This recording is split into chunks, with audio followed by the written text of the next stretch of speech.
예, 우리가 다 같이 성경 말씀을 찾도록 하겠습니다. 성경 말씀은 창세기 8장 6절에서 12절.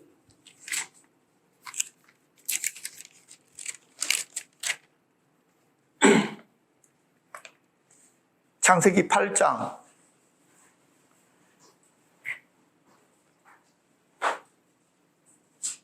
6절에서부터 12절까지 한 절씩 교독하겠습니다.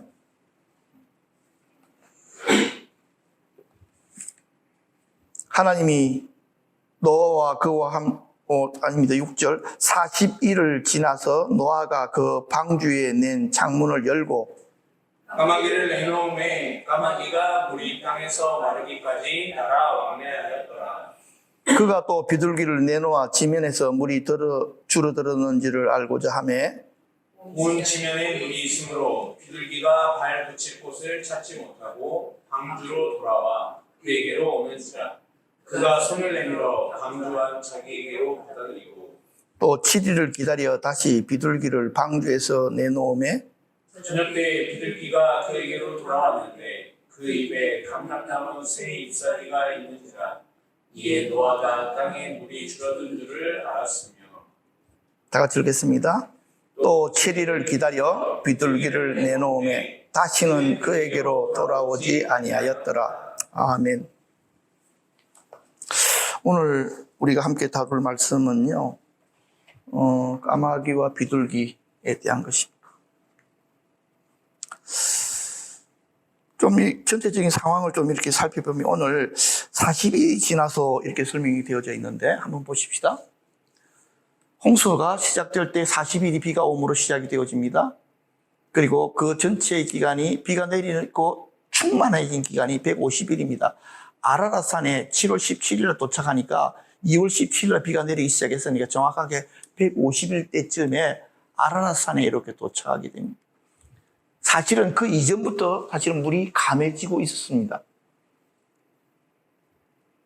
왜냐하면 모든 산들이 물에서부터 잠겨 있었기 때문에 그렇습니다. 그런데 배가 아라랏산에 도착했을 때가 바로 150일 되던 때 7월 17일 이때부터 물이 급격히 줄어들기 시작합니다. 그러다가 산들의 봉우리가 보이기 시작한 것이 10월 1일입니다. 끄셔도 됩니다. 근데요, 여기서 한번 보십시다. 아라랏산에 노아 방주가 도착했죠. 이때가 뒤에 좀 나오나 모르겠습니다. 여기서 대충 이제 설명을 하면 산들의 봉우리가 10월 1일에 보여지고 40일이 지나고 나서 까마귀와 비둘기를 내보냅니다. 그죠? 자, 그런데 아라랏산에 도착했을 때가 그 아라랏산의 높이가 5,137m입니다. 근데 지금 아라랏산을 인터넷으로 아무리 검색해도요, 자료들마다 산 높이가 계속 다르게 나옵니다. 그 중에서도 가장 공통적으로 나온 게 5,137m입니다. 그리고 나서부터 74일 후에 산들의 봉우리가 보이기 시작했죠. 그런데 제가 보니까요, 아라랏산이 있고요. 아라랏산 옆에 소아라랏산이라고 하는 산이 있습니다. 이 두 산이 가장 큰 산입니다. 그 지역에서.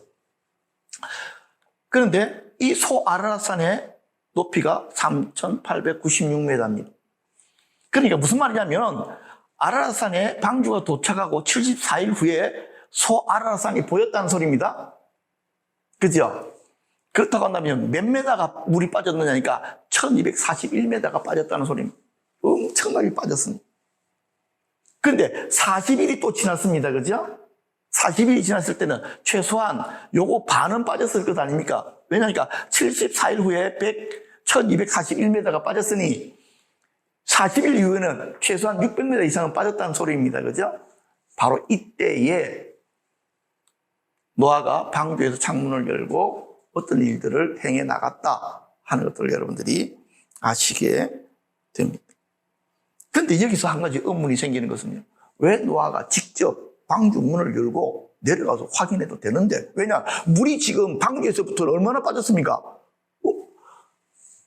최소한 거의 한 2000m 정도는 물이 내려간 상태입니다. 산에서부터. 맞잖아요. 지금 그렇게 계산하면. 그러면은 당연히 내려가서 확인해 보면 되지.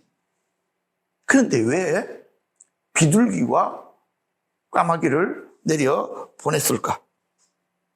여기에서 제가 묵상을 하는데 강력한 하나님의 메시지가 숨겨져 있었습니다. 홍수 이후의 세상의 상태는 노아의 눈으로 확인해야 될 것이 아니고 하늘의 사인을 받아야 된다는 것입니다. 그런데 이것은 누구를 위해서 기록했냐니까 성경 말씀은 그 당시에 노아를 위해서 기록된 게 아니고 이후에 살아가는 우리를 위해서 기록된 거예요. 왜? 우리는 홍수 심판을 겪지는 않지만은 어쩌면은 불심판을 겪게 되어지는 삶을 살아갈 수도 있습니다. 그때에 너희들 눈으로 보는 것으로 말미암아 모든 것을 판단하고 결정하지 마라. 하나님의 사인을 받아야 된다. 분명한 증거를 받아야 된다. 그 다음에 어떻게 하라고요?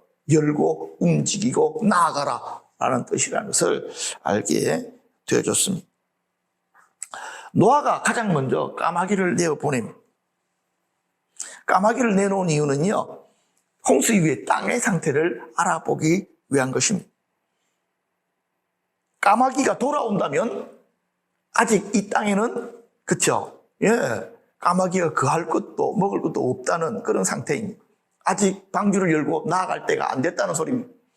자, 그러면요, 그 다음에 반대로 돌아오지 않는다면은 방주에서 나가도 되는 사인입니다. 왜? 얘들이 먹을 것이 있고 살만한 곳이 있기 때문에 안 돌아오기 때문에 그렇습니다. 노아도 그렇게 생각을 했을 것입니다. 그런데 까마귀가 돌아왔다고요? 안 돌아왔다고요? 돌아오지 않았습니다. 자, 그렇다고 한다면 노아는 어떻게 생각했을까요? 아, 지금 방주를 열고 나아가서 살아도 될까? 하는 생각을 했을 것입니다. 그런데 그 당시에는요, 성경을 자세히 보면 어떻게 되어져 있습니까? 물이 땅에서 마르기까지 날아 왕래하였더라. 그때도 여전히 세상은 어떻게 했다고? 저 밑에 있는 세상은 사람이 살만한 곳이 안 되고 물이 넘치고 있었다. 만약 노아가 이 까마귀의 사인만 보고 문을 열고 나아갔다면 낭패를 당했을 것이다. 이것을 여러분들이 이해하시면 되겠습니다. 어떤 분들은 이렇게 이야기하더라고요. 까마귀는 아직 물이 있는데도 불구하고 돌아오지 않은 것은 홍수 이후에 너무나도 많은 시체가 물 위에 둥둥 떠다녔다는 거예요. 그래서 이놈들이 그것을 타고 다니면서 그걸 뜯어먹으면서 그렇게 살았다. 이렇게 말들을 하고 있습니다. 그래서 재차 확인하기 위해서 무엇을 보냅니까? 그 다음에 비둘기를 보내게 됩니다. 까마귀가 돌아오지 않는 것은 분명히 뭔가 징조가 있는데 그럼에도 불구하고 까마귀는 뭐 할 수 없다? 요놈만은 확실하게 믿을 대상이 못 된다. 그렇게 생각했던 것이죠. 자, 그런데 그 다음에 단어를 보면요, 네노메라고 하는 단어를 한번 보십시오. 이 원어를 보면요, 살라흐인데요. 이 단어가 아주 재밌습니다. 하나님께서 아담을 에덴 동산에서 내어 쫓으실 때 내어 보내다 하는 그 단어가 똑같은 단어입니다. 그것뿐만 아니고 요한복음 6장 39절에 나를 보내신 이의 뜻, 예수님께서 하나님께서 자기 자신을 보내셨잖아요. 이때 내 보내신다는 단어도 그때도 보면요, 이거는 헬라어인데 펜포인데 의미가 똑같습니다. 그러니까 이 단어는 무언가 목적을 가지고 그쵸, 보냈다는 뜻입니다. 아담은 나쁜 목적으로 내가 보낸 것이고 예수님은 좋은 목적을 가지고 하나님으로부터 내 보내심을 받으셨다 하는 것입니다.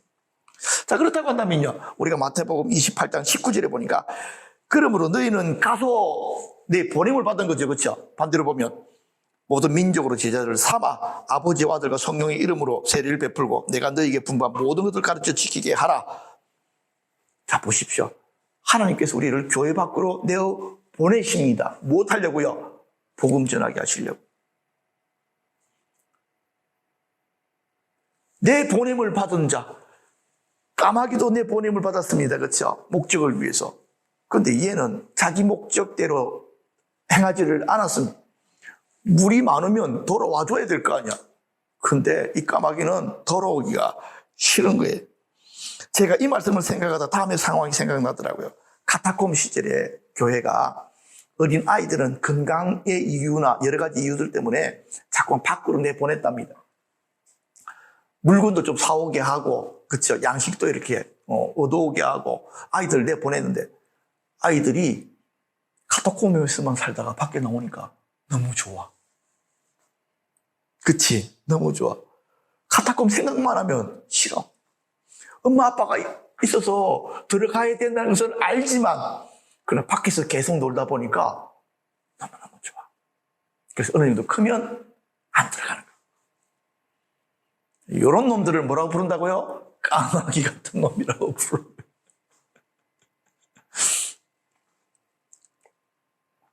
까마귀는 부정한 새로 구분이 됩니다. 그 이유는요, 이게 뭡니까? 새 중에 너희가 가정이 이길 것은 이것이라, 이것들이 가정한 데 먹지 말지라, 곧 독수리, 솔개, 물수리, 말똥가리 종류와 까마귀 종류니까. 이것들이 죽은 시체를 먹는 거예요. 썩은 것을 먹는 거예요. 그러므로 말미암아 그들이 뭐하다고? 부정한 짐승이다. 부정한 짐승이라는 말은 다른 말로 바꾸면 하나님께 덜질 수 없는 짐승입니다. 두 번째 얘기하면 사람들이 먹어서는 안 되는 짐승이다. 그래서 안식교 같은 경우에는 그 사람들은 육식을 하지 않습니다. 왜냐하니까 우리는 사람의 성품, 하나님의 성품을 닮아야 되는데 소고기를 먹다 보면 소의 성품을 우리들이 닮을 수 있기 때문에, 돼지고기를 먹으면 돼지의 성품을 닮을 수 있기 때문에 그것을 먹어서는 안 돼. 왜? 그것들이 우리를 변화시킨다. 이렇게 이야기합니다. 그런데 안식교 사람들도요, 옆에서 좀 찌럭찌럭 건드려 보면은 성질을 잘 내요. 그래서 꼭 먹는 걸로 말미암아 그것은 드러나는 것이 아니다 하는 것을 알게 됩니다. 까마귀의 모습은요, 하나님의 구원의 은혜를 망각하고 교회를 떠나서 세상에 썩어질 것을 찾아다니는 바로 그런 사람을 의미한다. 디모데전서에 보면요, 후메네와 알렉산더 이런 놈들이 그런 놈들이다 하고 이름들을 딱 적어놨어요. 그래서 아하, 교회 안에도 까마귀 같은 인간들이 있구나 하는 것들을 알게 됩니다. 그 다음에는요, 비둘기에 대해서 살펴보도록 하십시오. 노아는 지면에 얼마나 물이 감해지고 살만한지를 알아보기 위해 가지고 까마귀를 보냈는데 얘가 평소에 좀 신뢰성이 없었던 것 같아요. 그래서 그 다음에 뭘 보냅니까? 비둘기를 내보내게 됩니다. 그런데 그 비둘기는 어떻게 되어집니까? 다시금 돌아왔습니다. 그런데 비둘기가 돌아온 것은요, 왜일까요? 물이 그 정도 감했기 때문에 비둘기가 마음만 먹으면 뭐 할 수 있습니까? 어디든지 거할 수 있습니다. 돌짝 위에 있을 수도 있고, 그렇지? 심지어는 시체 옆에서 있을 수도 있고, 어디든지 마음만 먹으면 갈 수 있습니다. 그런데도 이 비둘기는 어떻게 합니까? 돌아왔습니다. 왜요? 그거는요, 비둘기 속에 있는 귀소 본능 때문입니다.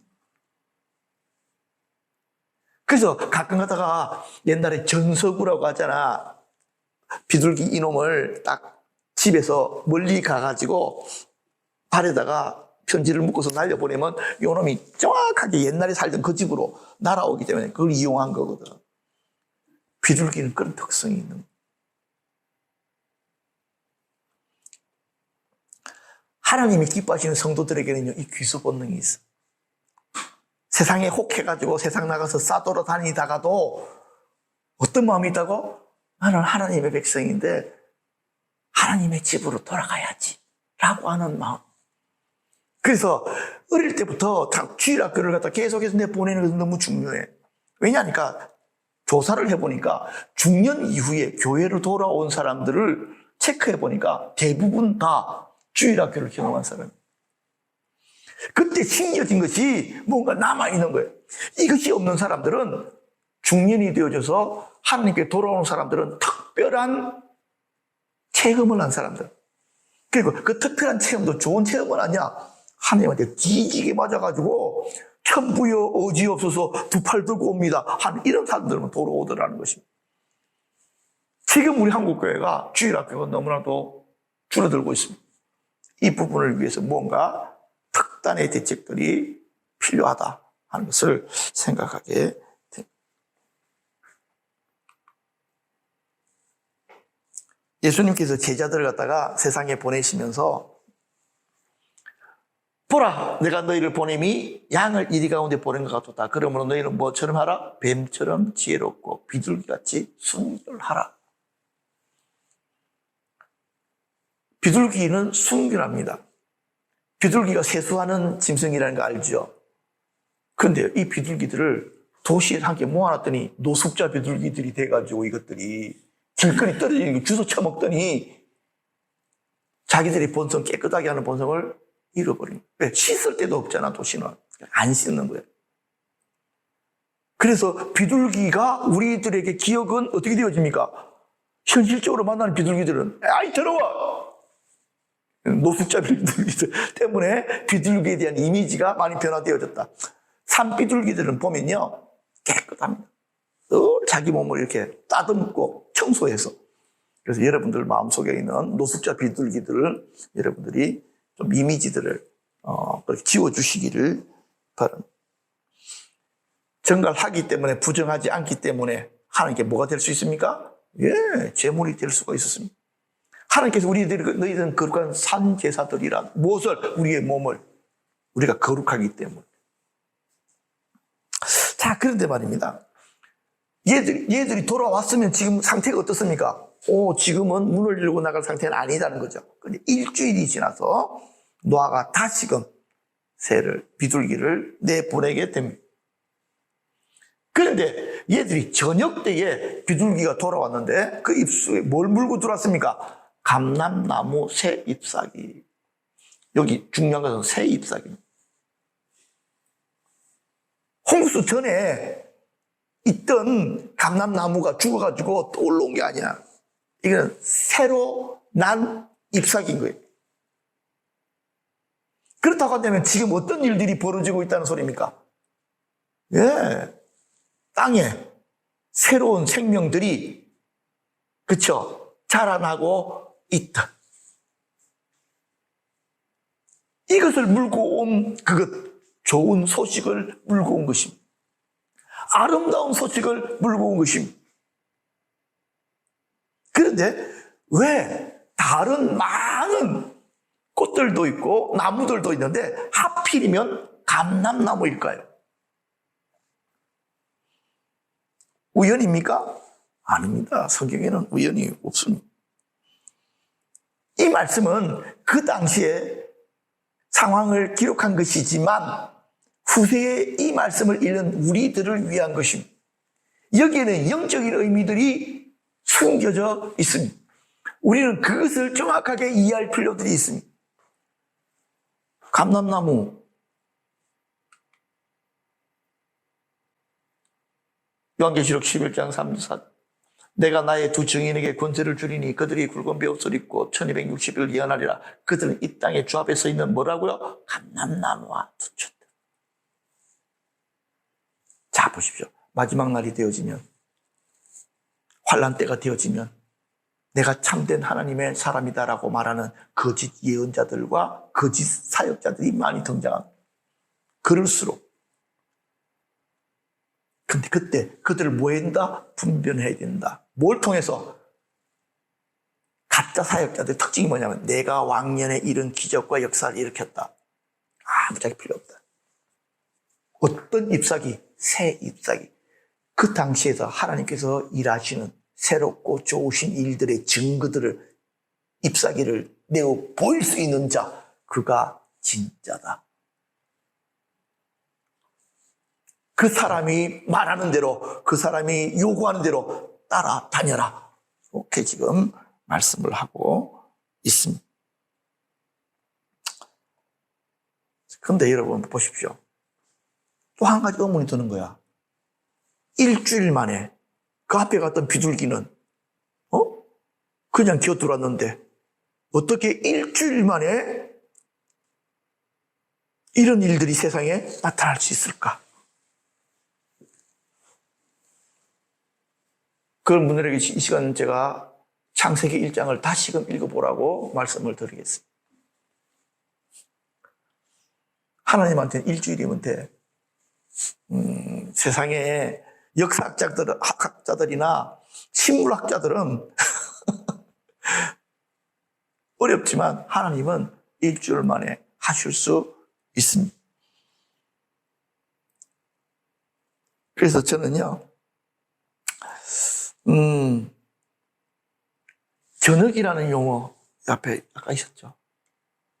저물 때에 이 비둘기는 좀 멀리 갔던 것 같아. 자기가 갈 수 있을 만큼 최대한 멀리. 그랬더니 그곳에는 뭐가 되더라고요? 새로운 땅에서 새로운 일들이 그 이전부터 이미 시작되어지고 있었다라는 걸 보았다는 것입니다. 하나님의 새 일들을 위해서 여러분들 지경을 넓히 가는 여러분들이 되시기를 주님의 이름으로 축복합니다. 자, 근데요, 참 재미있는 거는요, 노아가 새 잎사귀를 물고 왔다면 지금 뭔가 시작됐잖아. 그런데도 움직이지 않습니다. 어떻게 합니까? 마지막으로 또 한 번 비둘기를 내어보냅니다. 내가 생각해 봤거든. 나는 어떻게 할 건가? 첫날부터 내가 문 열고 나가가지고 다녔을 것 같아. 아, 이 경상도 사람 성질이 급해가지고 안 돼. 노아는, 우리 돌아가신 장인이 그러셨을 것 같아. 확인하고, 또 하고, 또 하고.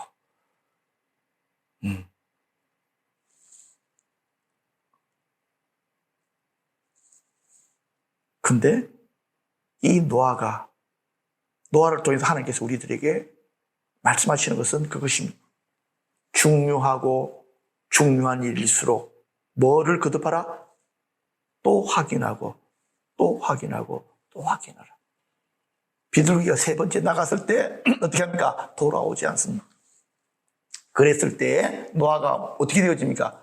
방주의 문을 열고 비로소 나가게 됩니다. 자, 말씀을 마치겠습니다. 여러분은 본인 스스로가 나는 까마귀일 것 같다. 나는 비둘기일 것 같다. 자, 1번 까마귀 손 한번 들어보십시오. 2번 여러분 안에 비둘기 마음이 잘 회복되어지기를 바랍니다. 귀소 본능. 나는 하나님의 사람이고 나는 하나님의 그쪽이 나의 본향이다 생각되어지는. 빌립보서 우리가 3장 20절 21절 말씀을 한번 읽어보십시오. 시작. 그러나 우리의 힘권은 하늘에 있는지라 거기로부터 구원하는 자 곧 우리 주 예수 그리스도를 기다리노니 그는 만물을 자기에게 복종하게 하실 수 있는 자의 역사로 우리의 낮은 몸을 자기의 형상과 형체와 같이 변하게 하시리라. 아멘. 우리 시민권이 어디 있다고요? 하나님 나라에 있습니다. 그 시민권이 우리 영혼 안에 잘 박혀져 있어서 우리는 하나님 나라의 시민이다. 내가 가야 될 곳은 그곳이다. 그래서 우리가 조금 이렇게 삐딱 세상 쪽으로 이렇게 눈빛을 보다가도 언제든지 그분이 원하시는 곳으로 움직일 수 있어야 됩니다. 그리고 우리는 좋은 소식을 전하는 자들입니다. 그렇죠? 좋은 소식을 전하는 자들. 여러분들이 하나님의 일들이 세상에 일어나고 있는 그 소식들을 좀 물어다가 교회에 와서 간증해 주시기를 주님의 이름으로 축복합니다. 내가 여기 갔는데요. 여기서 하나님께서 이렇게 일하고 계세요. 정말 우리가 이것을 위해서 우리가 뭘 해야 될까요? 이렇게 이야기하는 하나님의 기쁘심이 우리 모두에게 전달되어지는 그런 여러분들 되시기를 주님의 이름으로 축복합니다. 자, 이 시간에 우리 생명의 샘 교회를 위해서 한번 그렇게 기도하고 마치려고 합니다. 우리 교회는요, 여러분들도 느끼시는지 모르지만은, 영적인 장애물들이, 눈에 보이지 않는 장애물들이 높아요. 그래서 한 사람이 이렇게 넘어오기가 너무 힘들어. 근데 그것은 하나님의 의도하심 가운데 있는 겁니다. 우리 교회는 성령의 바람이 강력하게 불어야 파도가 어떻게 되어진다고요? 방벽을 넘어오듯이 바로 그런 일들이 벌어집니다. 우리 교회는 잠잠하면 사람들이 왔다가도 너무 이 교회는 힘든 것 같아. 그러고 가. 왠지는 모르지만 하나님께서 그렇게 해놓으셨어요. 그러나 우리 마음에 불이 붙으면 우리가 정말 부르짖어서 하나님의 성령의 바람이 우리들에게 이끌려오게 하면 그 장벽들을 넘어서 위대한 용사들이 우리 교회로 이끌려오게 될 것입니다. 이 부분들을 향해서 다 함께 통성으로 기도하고 마치도록 하겠습니다.